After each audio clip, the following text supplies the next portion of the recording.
All right, here we go. Game two.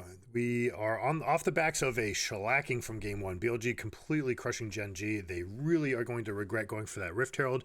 We'll see whether or not we have a similar draft and whether or not they can scope themselves to play into the scaling a little bit differently. This time we have Silas, Rakan, Poppy bans matched with predictably Jax being banned on the first pick by GenG, and Nico and Callista. So perhaps they're saying that with Jack's ban and the fact that we have to use a ban on that, maybe we'll have access to two OP champions by picking red side, and then we'll be able to go for counter picks in the solo lanes. And that's generally what you want to do when the most powerful champions are carries, bot laners, and junglers. Because you say, okay, you can have one, I can have two, and then I've got counter picks everywhere else, and that can be the beauty of red side. Especially when top lane, you can pick blind. And anytime the top lane is blind, where you can pick, like, for example, Jax, Renekton, and Aatrox are all solid. They're all good enough that you can pick there. You're very happy, and you're not going to get punished with tremendously bad matchups. Then we see Nico Callista. The first pick, we have Jarvan is answered by Aphelios Maokai. Very interesting. Then Rumble Orianna. So BLG getting exactly what most teams have been targeting for themselves in the draft phase, getting Jarvan, Rumble, Orianna. We'll see whether or not GenG's gamble to give that up pays off. They matched the bans with Ashe, Jinx in the second round. Akali and Yone are matched as well. We see Azir in R4, and then the bot lane of Xayah, Renata for the self-peel and peeling to go with the big team fight from the big three. And last but not least, Milio saying, no, really, we are going to outscale you and outrange you in team fights, and we will win like this by just constantly moving away from the Rumble Jarvan combination. Last time, they took a lot of risks on the draft. I'm going to say they took a lot of risks this time, and they're putting a lot of priority onto this Aphelios. Normally, I'd like to see other champions make it up ahead, and you take Aphelios when you decide that you want to try to peel back and play from there. I don't think he's individually strong enough to just pick as an R1 pick, but that said, if they think that they can outcarry by outscaling and playing on the side lanes for longer, then they can do that, but they actually have to do it, and last game they didn't do it. So let's see what they have planned for game two.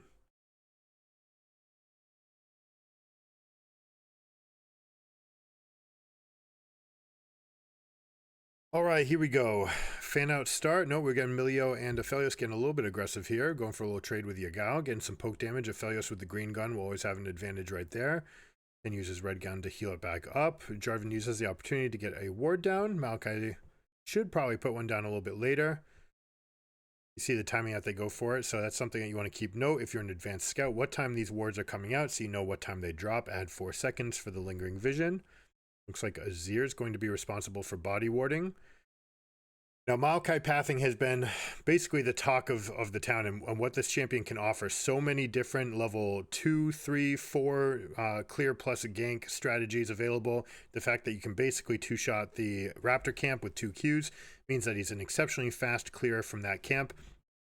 So most of his paths will go through there, including either Grump or Krugs to get to level 3. We'll see what Maokai goes on to. But like we see with the battle for the wards, because Maokai has so many different paths available, Jarvan's just going to go for a full clear, and he's going to say, all right, let me exploit your respawns. All right, let me see what I can go for as far as beating you up against those. We end up seeing a super rare path, which is blue into wolves. We'll see whether or not we go straight to Krugs from here. This is something you can do if you suspect that they have vision in your pits. Then you can go and you tuck behind this, and you go and you clear this, and by the time you're done with Krugs, the ward will be gone. Instead, Maokai goes for this red, so he will be spotted. He will get information about this ward being there once it dissipates in about 2 seconds. And now that it's gone, he'll notice that he's being seen. Now, Jarvan has the knowledge now that that is a Maokai. Look at that. He suspects that it's these two camps, right? You see that? So it's a little bit different. He's going to think that he's got this respawn timer down.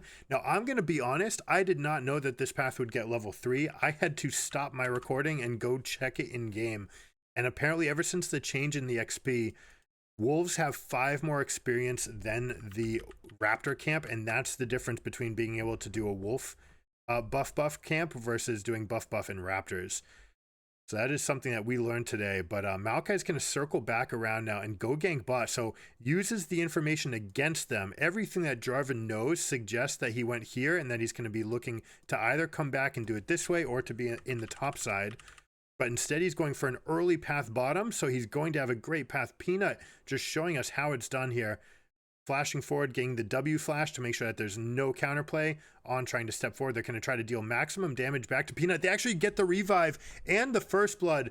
What a turnaround here. Elk and On carrying this fight so far. They are winning the match through the bot lane right now. That is an incredible turnaround. The fact that they were able to get that for themselves. Very, very interesting. Now we're going to deal with the ramifications of that path. Right, so Maokai showed up with blue and red buffs. Jarvan's going to have some information. He's going to infer that these 3 camps are done and that the path came down bottom since they have information on Maokai on 12 CS. End up going for the immediate play in the top lane. Maokai buying boots is actually in position to fight this back a little bit, but it's only going to be enough to chase Jarvan 4 away. It's not actually going to be enough to get a kill for themselves. Peanut holding onto a ward. This is something that you've seen from junglers that ever since the changes to the sweeping lens and the cooldown, it's just not up at 90 seconds anymore. They opt to keep this yellow trinket ward for much, much longer, and they try to infer the vision and play around inferred wards and lapses in vision rather than anything else. So super interesting jungle start. The fact that BLG was able to turn that means that they've got almost a 2k gold lead to their advantage, which is massive. Absolutely massive. And they did it in the 2v3. So they were able to play a strong side gank as well. Look at this play. W flash. Doesn't matter that they flashed because you already connected. You caught them mid-flight. It looked like they... What were they trying to wait for? They were trying to wait out the duration? It doesn't make any sense. You absolutely want that kill to come in.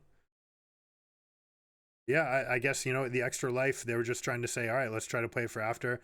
But what an amazing turn there for BLG to win that. That is so huge. And then to get the top line as well. That forces out vision as well. So we're going to have a similar script from last game. Bot lane diff so far in this match. All eyes on Bin and Doran. And you know, Bin took care of business on his own last time anyways. But now the bot lane's just doing it as well. The Zun is very, very safe here. They can continue to be somewhat aggressive. They're like, yeah, we've got the range on you. We can just keep fighting. And if I need to, I will jump over the wall because I've got Orianna to get in here. And in fact, they do take it for themselves. Chovy goes to the bot lane. That is not something that he tends to like doing. He's going to go for a kill. Doesn't actually get it. EQs flashes back out to safety. 1 HP left on Jarvan. So he will be healthy. He will collect his spoils. They've got a dragon. They've got over a 2k gold lead. And even Azir is going to be late to the wave. And for the first time, wait for it. Wait for it. It's still not there. It's still 43-43, 45-43 for the first time ever, literally ever, that I've been watching a game. Chovy is down in CS, guys. It's happened. That we're talking about 40 games of Chovy that we've watched. He has never been down in CS, and he's down right now. In the matchup where he's supposed to have the push, he's supposed to have the advantage. Like, this is crazy that BLG is clapping them this hard. You know it's bad when Chovy's down in CS. That just doesn't happen. Right? This is like... This is like anyone who's watched The Last Dance and watched the Bulls, you know, when that moment where Nick Anderson took MJ's rock at the end of the game while he's wearing 45. It's like, that just doesn't happen. Like, these moments don't happen to Michael Jordan. He makes it happen to other people. Wow. All right, we'll see.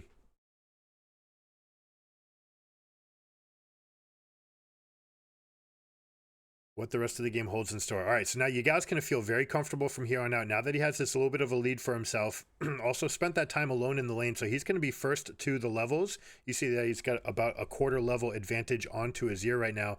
And Azir's also missing some HP. Chovy opting to use the ultimate to get a big chunk out. Maokai nowhere near the vicinity to try to make it happen. So that creative path by Maokai has now bit them in the butt, and they're going to be in a tough way for the rest of this game because Jarvan is now 6. Jarvan is looking for the invade. They knew what his first camp was, right? So they can go, they can just track Maokai, they can fight him for this. The fact that Azir looked for a recall even for a moment means that Orianna could step there. Azir obviously did end up staying, but now Orianna can use that priority to say, okay, let's go help. We're going to fight for the Eastern Quadrant. And now we have a 4-camp lead for blue team. Now, where are they going to make any sort of play? I like this move by Chovy. You move into fog. It doesn't matter that you cross vision. You move through it. Now they're waiting for him to show up on this ward or to shuffle over. You see how Jarvan's covering the Herald right now? Sees that Azir's not at Herald, which now tells them, only now does it tell them that Azir is back. And immediately Zun says, okay, Azir's back. He has no teleport. That means I get the Herald. Rumble's got the push. We'll see how they continue to map this. This is fantastic macro so far from BLG on top of the micro play to win that 2v3. This team is looking incredibly strong. And guys, remember, this is a almost golden roaded team. You know, Pays has won everything for GenG.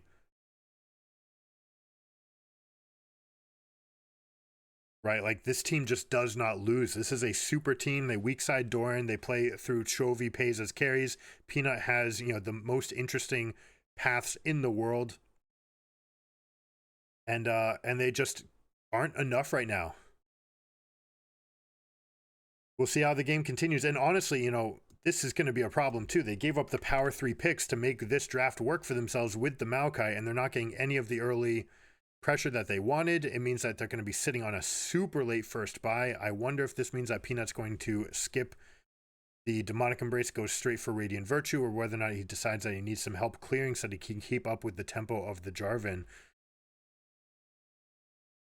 Very, very interesting to see. All right, Aatrox does end up getting a Hex Drinker. We've seen some Merc Treads bought into Rumble to be able to play offense and defense, but we like Hex Drinker much more as that modal item that lets you play forward and backwards. But you see the difference right there, and they turn another one. My goodness, BLG is just taking it to GenG all over the map. Zun just has their number. He is all over them right now. And this Maokai is basically out of the game. And this is what we were talking about in our list. We don't have Maokai #1. This is making it look like that might be right. Now, clearly, every team has had priority over Maokai. Maokai has been one of the most banned champions and gets picked ahead of Jarvan basically always. But we love this synergy. We love this synergy. We love what Jarvan does for the team, the secret power in his E and his armor shred on his Q, right? Like all of these things about Jarvan just make him so strong. We have him as the #1 champion, and I expect most teams that, as we continue on into the tournament at the highest level, most teams that take Jarvan and give Maokai should be better in the draft, especially since higher pick prio is being given to the Maokai, so you necessarily are getting more picks better later because they're spending more on the Maokai. We'll see if that holds through for the entire tournament or for the rest of the tournament. There's only, you know, a handful of matches left, but still plenty of games ahead of us. We could still have plenty of games ahead of us today. This is only game 2. It is looking well in hand for BLG right now. This is going to be their game to lose for sure.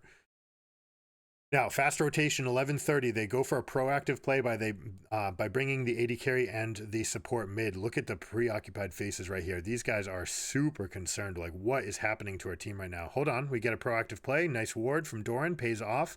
Shuffles Bin into trouble. This is going to be a kill. We'll see whether or not Bin goes for the next wave. Yeah, look at that. Moves forward, casts the equalizer. Is it going to kill all of them? This guy is on another level, guys. Even when it's bad, it's okay. By clearing that wave, you buy yourself this much time. Look at that, where that next reinforcing wave is. There's no threat to your turret, even though you die, right? Do you have a good death or a bad death? Does your death cost you waves and plates? In this case, it costs you nothing, right? They just actually throw Xayah up in this lane, which is something I absolutely love. When you have Rift Herald, you should be proactive. Ziggs more than anybody, but you should do it with Bel'Veth. Ziggs #1, Bel'Veth #2, and then the rest of the field should be doing it anyways. Rotate over, get a proactive play, drop the Herald with your AD carry in this lane. Go ahead and smash as much down as you can and force them to come up with a good answer. Elk is going to have access on... I don't like that play. On steps up into range to potentially to cast a spell, but ends up sharing the gold.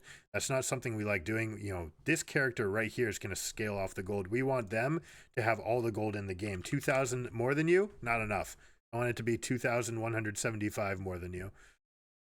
Anyways, they opt to stay for a little bit. That's a little bit surprising because that plate, the bulwark defenses are absolutely stacked right now. So it's very hard to get that last plate. They do stick around long enough. Elk gets the solo credit. Finally, well done on that one. Has a Kraken Slayer and potentially most of Navori Quickblades ready as well now. And Elk might actually just be stronger than everyone on GenG. This is crazy that he's actually shoving Chovy away. I mean, you can't do it with Azir's ultimate, but you can just trade ult for ult. And you're happy right now. You're level 9 versus 10. That's not even that bad. And you have a big, big item lead. Bottom turret down. 4 plates gone in the top lane. 1 plate in the mid lane. BLG is looking to snowball this game. They've already got 5k advantage.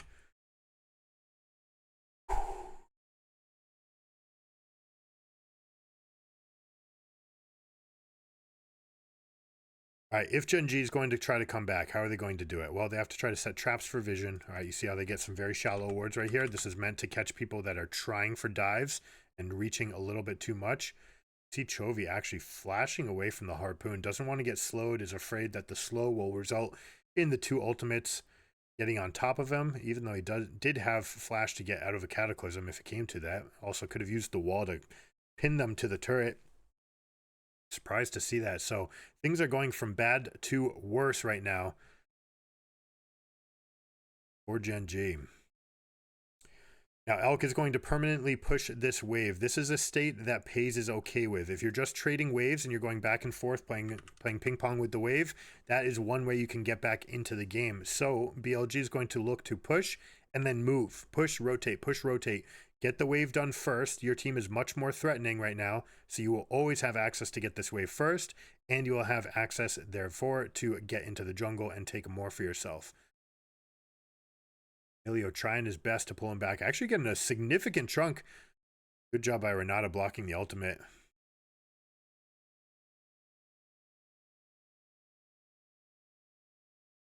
J4 says, though, all right, that's nice. That's one trick down for you guys that you're missing an ultimate now. I will go grab the rest of this Herald. I'll be very comfortable since Rumble's got permanent push. We're also talking about level 11 now on Orianna and Rumble, so the combo damage is absolutely insane.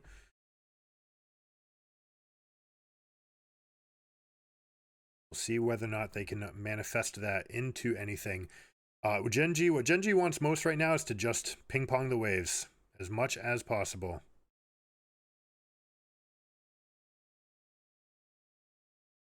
All right, Stormrazor's picked up. Berserker Greaves is there, so he's going to feel reasonably comfortable stepping up for these waves. He's got those extra movement speed boosts from the Stormrazor and from Fleet Footwork. See whether or not he opts to try to get into other waves or just tries to recall, right? Something that you can do in these situations when you're fast enough for the clear. Hold on. Doran just flashed that wall? What did they think they were doing? What is going on to GenG right now? It feels like Aatrox has blown his flash. Chovy blew his flash. Early game, they used flash and got bitten for it in the bot lane. BLG having their cake and eating it too. So, all right, let's talk about snowball mechanics. You're up 6k or 5.5k right now. So that is going to turn itself into item advantages. You're going to see extra stopwatches picked up earlier to make sure that you can win every fight. You don't want any fight to turn on you. The only way that happens is if you get singled out.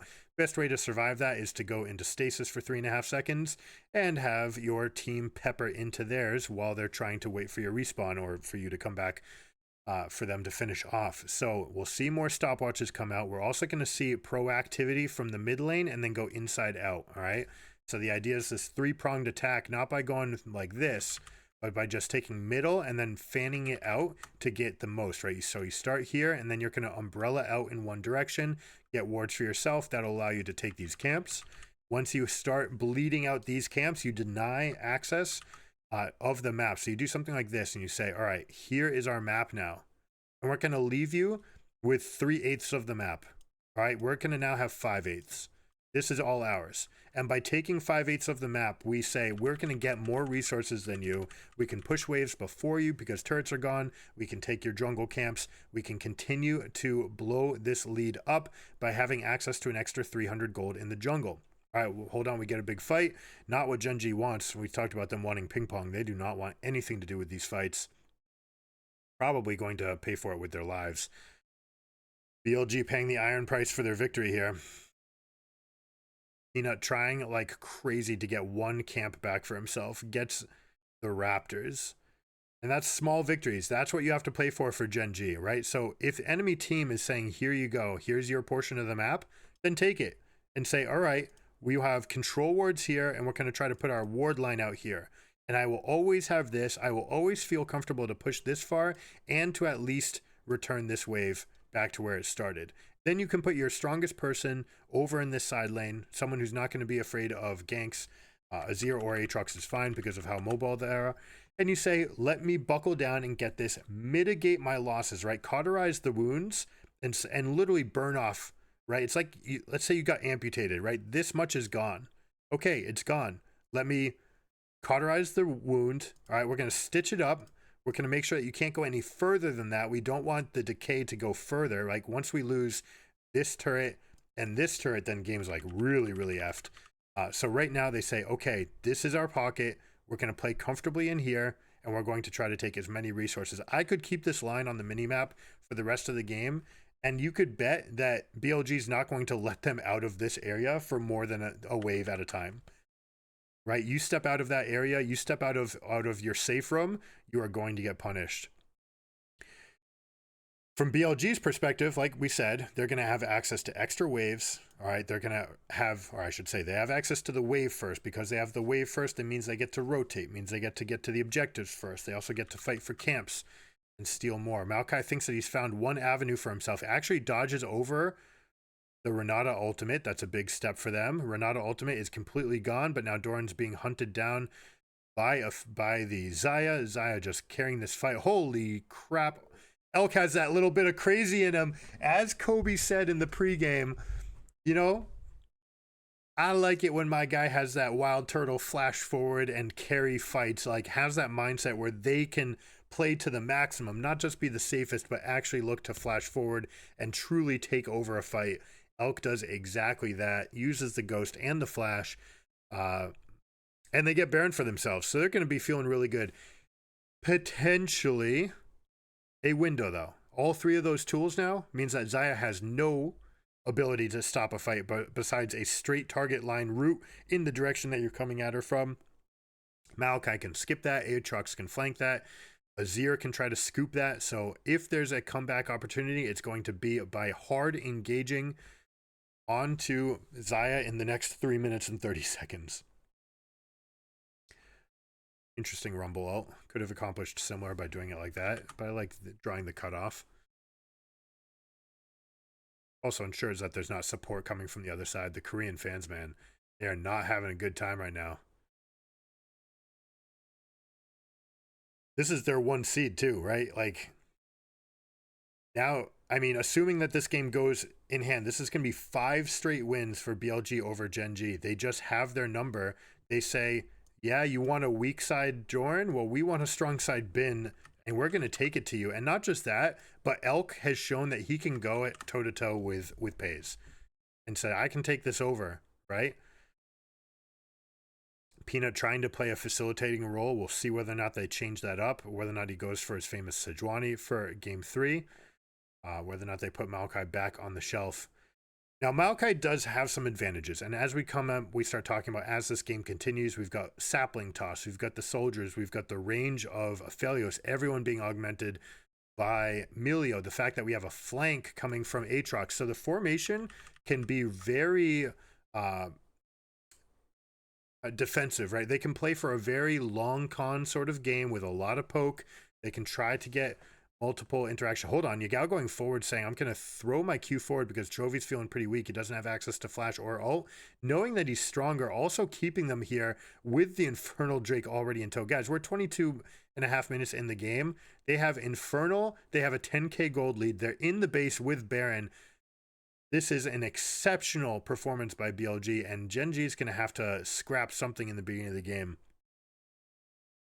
I was thrown for a loop by that start. I did not know that this was possible, that you could go to Wolves. It used to be that you could not go buff and one of the small camps. You had to include the big ones.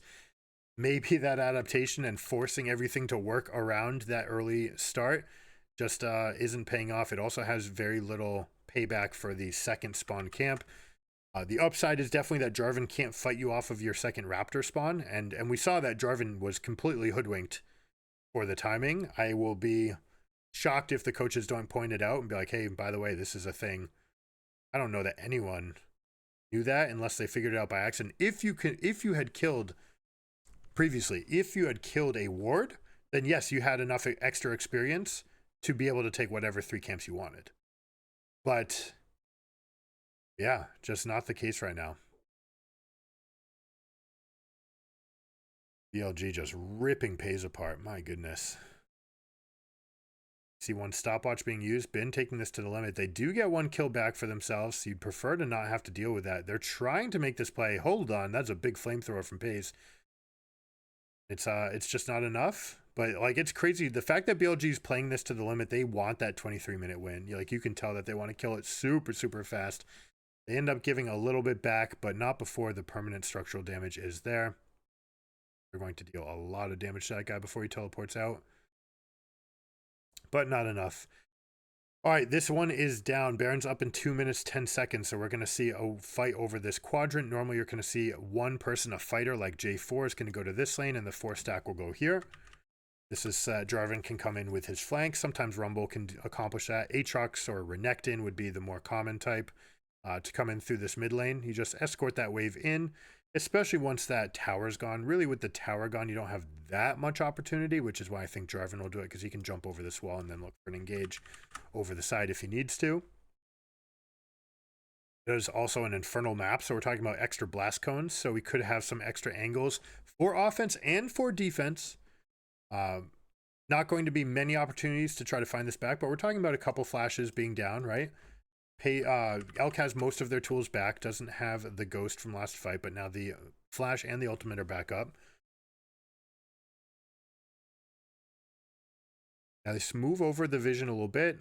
They're going to stick to the mid lane. Orianna's going to hop over for a moment. I don't know what Orianna's trying to accomplish here. Perhaps just trying to get a quick wave up on this side. But if you go for that, when you rotate back, you are potentially weak. That could be an opening for GenG. Orianna's actually just walking all the way back, taking the scenic route to Krugs. Okay, so that means that she's sitting on Void Staff money. She wants to buy Void Staff. She's trying to get the last bit of it. She wants to go back into the base. No? Just opting that this is the safest place to farm. This is very bizarre. Yagao doesn't have teleport either, so I really don't know what you're doing. Like, walking all the way from here to go here to then come back to here. This is a lot of lost time. GenG is going to love this. We're talking about an inhibitor looking to respawn soon too. So they may have that up. Now, we're going to have to deal with this super is still going to be alive and well as the Baron respawns. So what is BLG going to do to take advantage of it? They like to get this wave pushed up. You'd like to stack this wave before doing it. This is a miss. 2 seconds to Baron, you're fine to rotate over, but look how quickly Pays just gets to go. Because you just gave him the wave, he says, okay, thank you. I will go clear the wave and my team will move forward, right? We will actually encroach on your space. Instead, if you had gone and stacked that wave and you wait and you wait and you wait, this super gets closer. Now you shove this wave, then you'd be able to get there and there'd be no contest. Someone on enemy team would have to pick up these supers. And you'd be able to take everything. Not only that, but you'd have a double stacked wave waiting for you in this lane to go for the push. They'd either have to sit and clear it, or they'd have to come contest Baron. And if you get Baron, then you've got a double stacked wave. So some things that BLG could improve on their endgame macro. You know, most roads are winning here. Anything is winning. You're up by, you know, this is like being up a whole queen in a chess game, and having multiple different checkmates available. It's just, you know, pick your one, you know, solve the puzzle, mate in 2, you know, mate in 3s don't count, even though there's 50 different ways to mate in 4. You got to find mate in 2 sometimes. You want to find it so that you can do it under pressure. They do step forward. Maokai ult gets a lot of people. We get a lot of pressure from Jarvan, but see, the AD carry is just carrying this game, fulfilling the role. They're going for extra kills. They want to dominate. I'd be careful about doing this, because it's like in a football game, if you had a big hit on somebody, if you then hover over them, that's going to get people pissed, and that's going to heighten some focus, right? Like, yes, you just stomped them. Best thing you can do about it is say, good game, man, you guys played great. Like, we really got lucky on a couple of things. We executed pretty well. Still got stuff to work on. You want them to think that they were playing great. You don't want to go over there and be like, look how much we just crushed you. Because then you better believe that their focus is going to be turned on for game 3.